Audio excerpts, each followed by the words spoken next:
Hi hello నమస్తే welcome back our channel. ఈరోజైతే Christmas అనమాట. మేము ఉదయాన్నే ఎప్పుడో 2 o'clockకి లేచి గబగబా స్నానాలు చేసేసి ఇలా అయితే చక్కగా రెడీ అయిపోయాము. ఎంత తొందరగా రెడీ అవుదాం అనుకున్నా కూడా లేదో ఒక లేట్ అవుతూనే ఉంటుంది.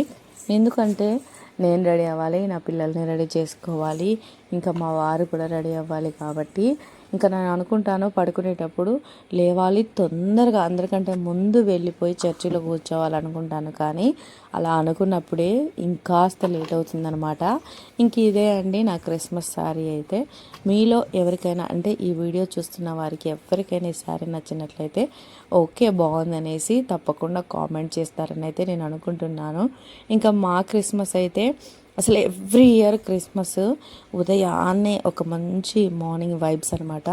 చాలా అంటే చాలా బాగా అనిపిస్తుంది. కాకపోతే ఎంత చీకటిలో క్రిస్మస్ ఈరోజు ఇంత చీకటిలో అయినప్పటికీ కూడా త్వరగా వెళ్ళాలి అనేసి చీకటి ఉన్నప్పటికీ కూడా త్వరగా లేచి ఇల్లంతా గందరగోళంగా పెద్ద పెద్ద సౌండ్లు చేసుకుంటూ అంటే వీళ్ళు క్రిస్మస్ అనేసి త్వరగా రెడీ అవుతున్నారని పక్కింటి వాళ్ళకి ఎదురింటి వాళ్ళకి తెలిసేలాగా ఆ సామాన్లు ఈ సామాన్లు చదువుకుంటూ చక్కగా మేమైతే మాట్లాడుకుంటూ రెడీ అయిపోతాము. ఇంకా మేమైతే రెడీ అయిపోయి చర్చికి అయితే వచ్చామన్నమాట. చర్చిలో ఇలా అయ్యగారు అయితే వాక్యం చెప్తున్నారు. దేవుడు ఎలా పుట్టాడు, ఏంటిది, ఎందుకోసం పుట్టాడు అనేసి మంచి మాటలు అయితే మాకందరికీ అయ్యగారు అయితే వివరించారనమాట.